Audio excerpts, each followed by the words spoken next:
Ezihamba phambili indaba namuhla Bayanda Abasuleleka Ngegciwane Lengculaza Kuleli banyalwa ngenyoni esandleni abasemgungundlovu kanti kuhlonyise ngolwazi ubuholi komasipala. Lezi izindaba z1KZN TV fundela usamukeliso Ngqulunga ekubingelele umbukeli. Usekela ngqongqoshe wezempilo kuleli uDokotela Sibongiseni Ndlomo uthi ke singaphezulu kwama-30% izibalo ezintsha zabantu abasha kuleli abasuleleke ngegciwane lesandulela ngculaze. Udina ngokusho lokhu ethule inkulumo yakhe ibhekise kubafundi besikhungo semfundo ephakeme uNgoye kwaDlangezwa enyakatho nesifundazwe KwaZulu-Natal nokuyilapho umnyango wezempilo ubuvakashele lesi sikhungo ukuzoqwashisa ke abafundi ngezinkonzo zezempilo ndokuzalana ke ngokocansi. Izibalo zakamumva ziveza ukuthi ke u30% abantu abasha basuleleke ngegciwane lesandulela ngculazi kuleli kanti ke shaqisa kakhulu ezentsha esencane esukela ke eminyakeni eli10 kuya kweli14 kanjalo ke nesukela kwi15 kuya kwi19 ubudala intsha ke thutheleka emtholampilo yakuleli ukuyothola ke usizo lo dokotela ukuze babelethiswe. uDokotela Sibongiseni Ndlomo olisekela ngqongqoshe kumnyango wezempilo uvakashele isikhungo sasoNgoye Dlangezwe ukuqhubeka umkhankaso wokuqwashisa abafundi ngezinkonzo zezempilo nokuzalana ngokocansi phecelezi ama-sexual reproductive health services. uDlomo uthi ke abafundi abaningi abasezigungweni zemfundo ephakeme abasengcupheni ke yokutheleleka ngezifo ezithathelanayo kuhlanganisa iHIV, ama-STIs nezinye ke ubeke sekhuthaza abafundi ukuba bazinakekele bakhohlwe noma bagxile ezifundweni zabo kodwa ke bahlole futhi nezifo. If I am to prevent getting HIV today, what do I do? Sister Mkhonas can tell that. Maybe you'll engage us when we get into dialogue. That is an information that you must have. That's going to assist you to say, you know what, I'm 17 years old now. I'm a student at University of Zululand. I have a boyfriend or a girlfriend, but I think I want to prioritize finishing my degree and have a pregnancy later. uDlomo uqhubeka ukuthi komnyango wezempilo kanjalo nowezemfundo ephakeme basebenzisana ukuze bagwemeke ukwanda kwezibalo zabantu abathelelekayo ngegciwane leHIV kanye nabafundi ke abangaqedi isikole ngenxa yokukhulelwa. We're asking ourselves as Department of Health, are we friendly to young people first when they come in and say, I'm 17 years old, I want to really not to fall pregnant? How available are we to assist them without judging them, so that they can prevent this pregnancy? Because if we don't, the following year they will be pregnant and they will never come to our clinic that was not very friendly last time to really ask for support to terminate this pregnancy. And yet the termination of pregnancy within the government hospitals is free, as opposed to getting into labo mama bangalina nabo baba, who by the way, when you speak to them, they know abakwazi ukukhuluma lolu Zulu bakhuluma nje lolu limi ubonke ke okuyena ke uma gumede wangathi lezo ngikhipha lesisi lo lapha entabeni omunye umuntu nje uqhamuka kwezinye indawo. Now we go there and pay $1 million or 1,000 rand, which is not, you prefer to go and pay that money because we are afraid to be stigmatized by our department. So those are some of the things that point to us as Department of Health. How friendly are we to assist those who want to terminate? But again, let us agree, Bantabash, termination of pregnancy is not family planning. If family planning is to avoid that unwanted pregnancy, that unplanned pregnancy. Iphini likaNgqongqoshe umnyango wezokuthutha kuzwelonke uSindisiwe Chikungu umukeliseke ngamabhayisikili abafundi bezikole ezahlukene okwavula indlela ngaphansi komasipala uMsunduzi eMgungundlovu. uChikungu ke uthi benza lokhu ngoba bayazi ukuthi ke akubona bonke abafundi abahlomulayo ngoxhaso kwalamabhasi akhishwa uhulumeni ingakho benqume ukunikela ngamabhayisikili kwabanye kepha baqinisekise ukuthi baqhambisa ezokuphepha. Bathe sekuzophela ukuhlupheka abafundi abebehamba amabanga amade uma beya ezikoleni. Omunye walaba abafundi owamkele ibhayisekili uthe ubehamba ibanga elide njalo ekseni kanye nantambama. I'm very happy ngokuthi ngizothola ibhayisekili because manje ukufika late ukuthi ngihambise ngishesha ngekusenzeka because manje sengizokwazi ukuthi ngihambe ngento ezoshesha ngibeke esikoleni. Uma ngikwazi ukushesha bengihamba half an hour, uma ukuthi bengihamba kancane beliphela i-hour or hour and 30 minutes. Bengihamba ngeenyawo kwesinye isikhathi ngigibela ama-taxi uma ngingena i-morning class because ama-taxi asuke ehlupha ekseni ngihamba ngeenyawo so ngifuna ukucover my morning class. Umfundi uSabelo Nkomo yena uthe bekuba nzima uma isimo sezulu sisibi noma ke uma eqiwe isikhathi sokuphuma endlini. Mangiphume late nje bekube isikhathi eside ukuthi ngifike la. Kugcina sekwenza ukuthi ngibe late nala esikoleni. Kodwa makunetha bekuba khona inhlanhla ezithola ngoba baningi abantu engibaziyo uthola mhlawumbe late kanje banemoto. Kodwa nje kwesinye isikhathi esiningi nje ngihamba ngazi nyawo. I feel glad and thankful ukuthi kuzoba khona ibhayisekili ngoba ibhayisekili ngathini alifani nokuwalka ukuthi udedele nje emasoshoba yabo kuzoshesha izinto lokho ngingakusho ukuthi kuzoshesha kube ngcono futhi. Iphini likaNgqongqoshe wezokuthuthwa kuzwelonke uSindisiwe Chikunga uthe bahlonze abafundi abahamba ibanga elingaphezulu kwamakhilomitha 3 okumele ngabe bayahlomula kuhlelo lwahulumeni lwamabhasi athutha abafundi kepha ngenxa ke yezingqinamba ezikhona abanawo. Ngokwepolisi sinikeza abantwana obekufanele ukuthi ngomthetho kunelena transport kodwa ngenxa yokuba limited kwama resources abanayo bahamba i-distance and besingepolisi ithi umntwana ohamba between 3 and 5 kilometers to school and 3 and 5 kilometers back home. However, uma sifika la endaweni sithola ukuthi abantwana abahamba ama distances amade kakhulu kunalokho. So siyayithi ke kothisha ababa identify ngama needs and then thina as a department bese sibuya labo bantwana ababa identify ukuthi bathola ama bicycle sizobafundisa nge road safety specifically for bona as behamba ngama bicycle. Uchikunga uthe bazobaqeqesha abafundi kuba baqikelele ezokuphepha emgwaqeni bahambe beyiqulu wathi ke bangahambi ngabodwana. Ezindabeni ze1 KZN TV kubikwa Anda Dube kwamncane ngaphandle kwasemgungundlovu. Ungqongqoshe wezokubusa ngokubambisana nezindaba zomdabu uSipho Hlomuka uthi ke ngeke bayeke ukuyisana enkantolo uma kunomasipala bazoqhubeka nokungenzi kahle. uHlomuka usho lokhu ngesikhathi kunomhlangano wokuqala wezimeya amaphini azo kanye nabaphathi bemkhandlu kumhlangano wokuhlomisa ngolwazi. uHlomuka uthi ke kunalento kwehlisa isibalo samalungu esigungu esiphezulu esilawula omasipala ikhona kokudala ingxabano kumasipala abaningi bagcina ke sebeyisana ezinkantolo. Ungqongqoshe wezokubusa ngokubambisana nezindaba zomdabu uSipho Hlomuka uthi yize ngingabukeki kahle umnyango senkantolo sonke isikhathi kodwa ngeke bayeke ukuyisana enkantolo uma kunomasipala bazoqhubeka nokungenzi kahle. uHlomuka kusho lokhu ngesikhathi kunomhlangano wokuqala wezimeya osekela meya kanye nabaphathi bomasipala wokuthekela ngolwazi obubanjwe Civic Hall eMpangeni. We're not going to stop to go to court. As long as you are doing wrong things, you will go to court. But we are appealing, let's not find solution in court. Let's find solution in court. Uhlomuka uthi isikhathi esiningi omasipala bayisana ezinkantolo ngenxa yokuthi kunamalungu esehlisa isibalo samalungu esigungu esiphezulu esilawula umasipala ama ESCO members ngolimi lwasemzini okuyikona okudala ingxabano kumasipala abaningi bagcina sebeyisana ezinkantolo. There are municipalities that they decided just to reduce number of ESCO. From nowhere, they just decide because the majority that initially the ESCO was 7, then they decide no, let's reduce it now to 5. And they know very well to establish ones. If you establish you wabane ESCO, then that's why before we look at the ESCO card. Then if you establish you can. So we are supposed to disappear. They know the process. If you want to do that, dissolve the party. There is a new process of electing ESCO. It's not mechanical. Then when you engage those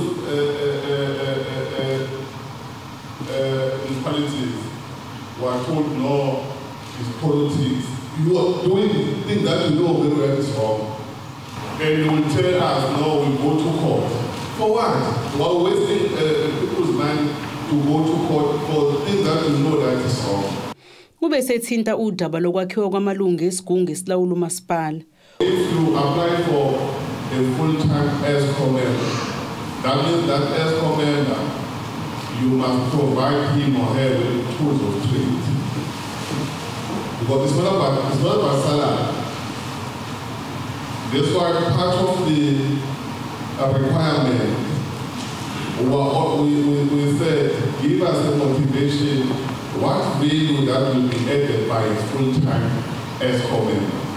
Ubese ephetha ngokuthi anxuse bonke abebethamele lo mhlangano ukuthi yize bekwipolitiki kodwa lokho akusho ukuthi bayizitha futhi uyacela ukuthi kube khona ukuhloniphana. Ezindabeni ze1KZN TV kubika uZamando Sicele esempangeni. Ungqongqoshe wezobuciko, amasiko, ezemidlalo nokungcebeleka esifundazweni KwaZulu-Natal uHlengwe Mavimbela usole kumasipala wasemtubatuba kokudlala ke ipolitiki njengoba kungazange uvume nehholo bekumele ke kusingathwe kulo umcimbi wamaciko asafofusa endaweni. Mavimbela ke uzwakale sokudumala ngokubhuntsha komcimbi. Isango lehholo lomphakathi lakwamsana inkosi Mzondeni emtubatuba enyakatho nesifundazwe KwaZulu-Natal belilenga ingidi kanje emva kokuba umnyango wezamaciko kulesifundazwe ubuhlelo ukusingatha umcimbi wamaciko asafufusa asendaweni. Lo mnyango ube ususola izikhulu zikamasipala umtubatuba ngokudlala ipolitiki ngokuthi bavale ihholo bangakwazi ukusingatha lo mcimbi.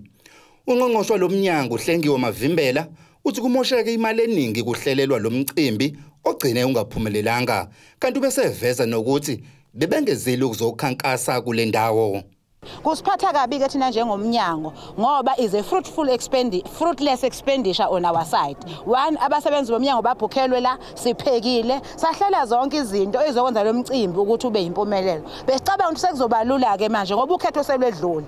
Uma sayokhethweni kwathiwa sizocampaign lwedlule manje ukhetho. Uxulu lo inyanga nenyanga une salary ayitholayo. Umasipala wasemtubatuba womunye womasipala ongenayo irevenue etheni othembele kuma grants avela kuhulumeni. So kusiphatha kabi uma disadvantage abantu bala KwaZulu-Natal, abantu basemkhanya kutheni ba benefit baphazanyiswe umuntu onomholo inyanga nenyanga enongalala engadlili. Amaciko alinganiselwe ngaphezulu kwama40 asale encela izithupha ngaphandle kwehholo kubhuntsha lo mcimbi. Kanti umasipala wasemtubatuba uziphendulela usolo ungqongqoshe lo mnyango ngokuhluleka ukubhuka ihholo kusanesikhathi njoba bebazi ukuthi kunomcimbi wekhansela la kule wadi kuphela hayi umcimbi kaNgqongqoshe.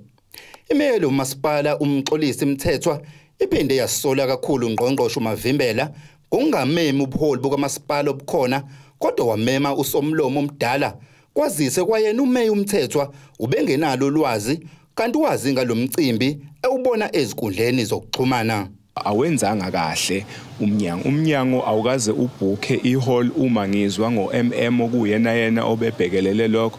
Umnyango awukaze ubhuke umhlonishwa uGumede kuward council wayebhukela umcimbi wawungayizolo akazange aza ubhukele lo wangakusasa futhi engikucoshile mangabe ngikuthola umhlonishwa ungqongqoshe umeme uformer speaker umama uDR Ntuli ekubeni ekhona uspeaker okhona njengamanje akazange azamrecognize akazange azabarecognize ubuholo obukhona wamema umama uspeaker sinayo nje incwadi la khona ayemmema ngayo.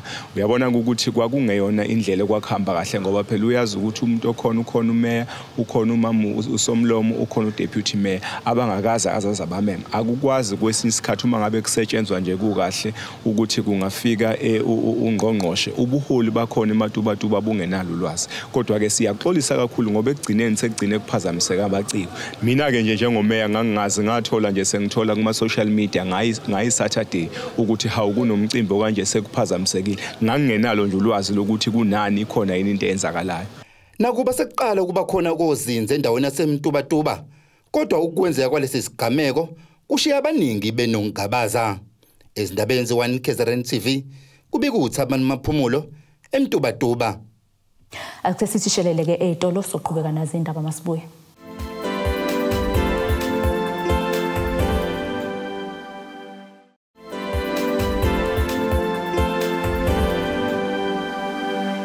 Siphinde sikwamukele umbukelo sabukele indaba ze1KZN TV.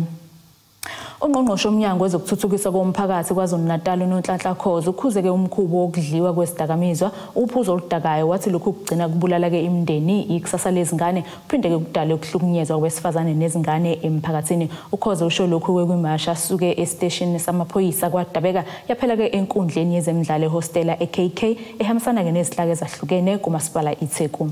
Ubuphume ngobuningi bawo umphakathi waseClermont kwaDabeka uzothamela umcimbi obubanjelwe enkundleni nezemidlalo eseduze nehostela iKK obukhliswe ngayo ukuqhubeka nokulwisana nokudliwa kwezidakamizwa nodlame olubhekiswe ezinganeni nabesifazane. Ethula inkulumo yakhe emva kwemasha ebisuka estation samaphoyisa kwaDabeka, ungqongqoshe lomnyango uNonhlanhla Khoza uthi umphakathi awungatholi umubona izigameko zokuhlukumeza. Uma sithula uthule uthi makubulawa ingane yakamakhelwane ibulawa umuntu ekade ethandana nayo ubusuvala indlebe uthi akudaba yami nawe uyafana nomhlukumezi. Uma umakoti wakwakho umuzwa umamezala ekhala eshaywa usuku nosuku bese uthula uthi ayangifuna ukuyingena indaba zabantu ababili, uyafana ngqo nomhlukumezi. Uphinde wathela uswazi nakubazali ebakhuza ngokwenza izinto ezibhedayo phambi kwabantwana babo. Wathi lokho kwenza ingane ibe nesithombe esimbi iphinde leyo nto kuyenza ihlukumeze ezinye izingane esikoleni. Lapho abantwana beqala ibullying esikoleni uzumbuza umntwana omncane ukuthi lo mkhuba ubonephi, asho umntwana ukuthi benza nje ekhaya mase bephuzile. Abantwana bethu bafunda ngokwenza. Umeke wayibona nje yenzeke ekhaya ayolwenza ke lolu dlame. Abantwana bethu sikhumbule bazali bayisibuko samakhaya wabo. Uvumani Gwala kwenhlangano engenzi inzuzo ebizwa ngeVusizo Community Project uthi ukusebenzisana kwabo nalomnyango kuwenzile umehluko eClermont ebidume kambi ngolusho olugxile idakamizweni.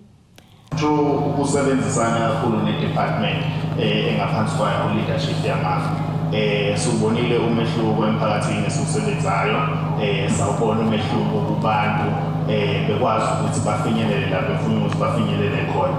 We regard ourselves njenge-NPO ukuthi si-extension of government. Kutebo Khosibisi eClermont eThekwini.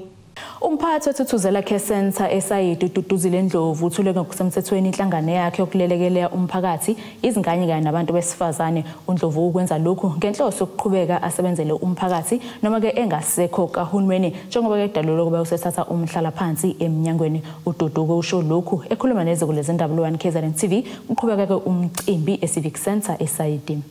Usonhlalakahle osebenze iminyaka engaphezulu kwe15 eminyangweni wezempilo uthi ukulungiselela ukusula kwakhe eminyangweni akusho ukuthi uyayeka ukusebenzela umphakathi, kodwa uzoba nesikhathi esanele ukuqhubezela phambili nokunakekela umphakathi njengoba ethule inhlangano yakhe la ezokwazi ukuthi akhuphule alekelele khona umphakathi. Ama programs engwenzayo nama organizations engwasupportayo ngiyawubona umehluko. Ngicabanga ukuthi namhlanje nikubone kahle lokho because it's not like ngiqala ukusupporta namhlanje. I've been supporting them for years. Angithi ngimember ka Rotary Club, Protection Rotary Club.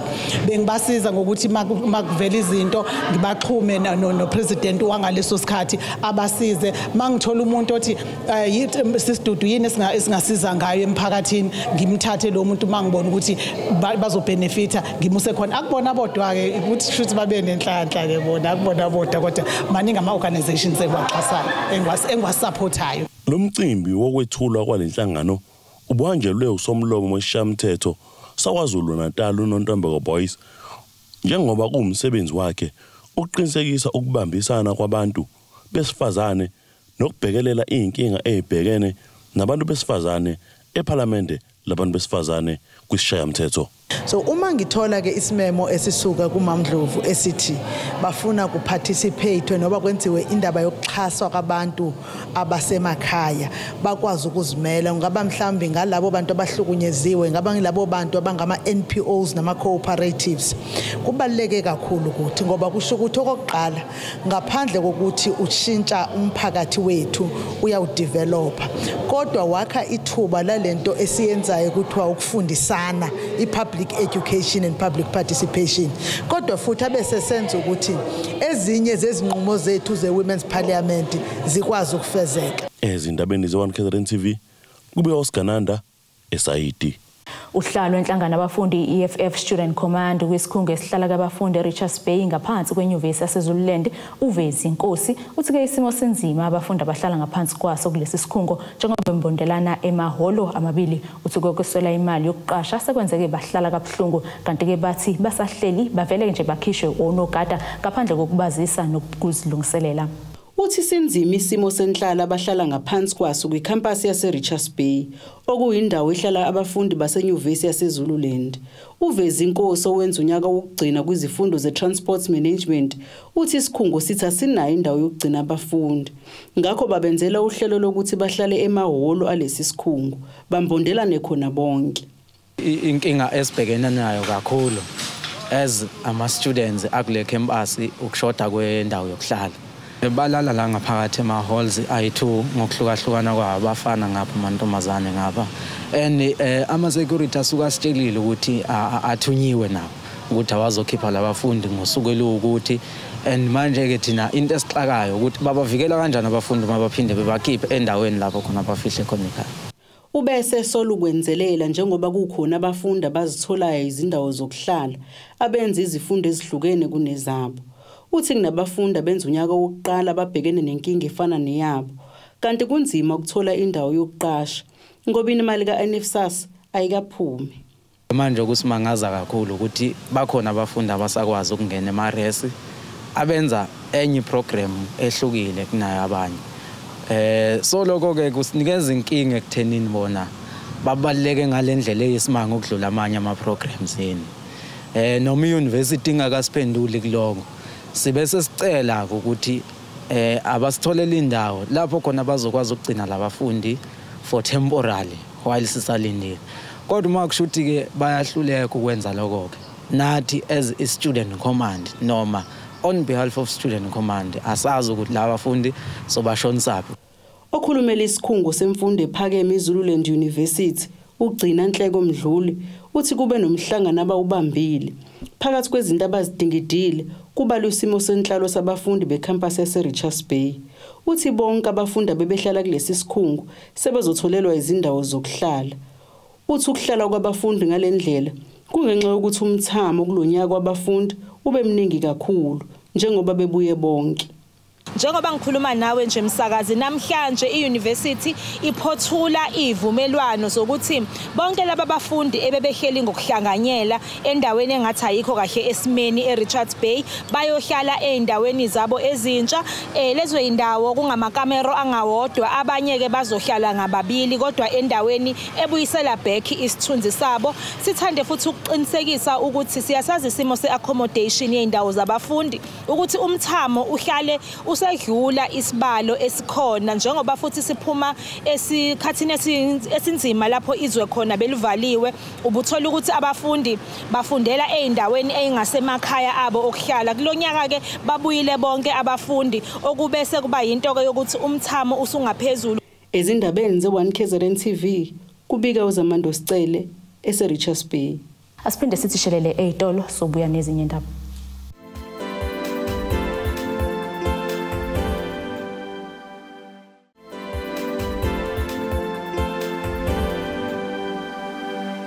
Sikwamukele imbukelo usabukele zona indaba ze1 KZN TV hlabele phambili ke sibheke engosini yezomnotho.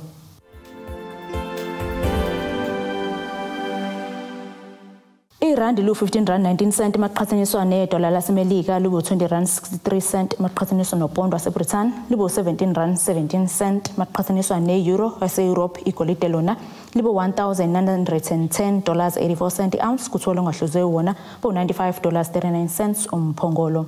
Bukeleke sibheke engosini yezemidlalo.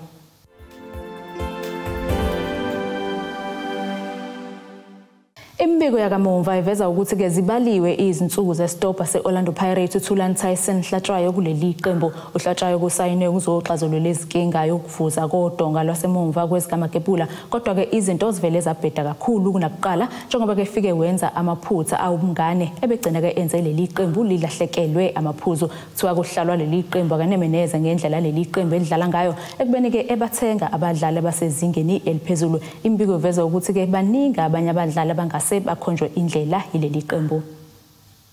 Nasike isimo sezulu esingalindeleka.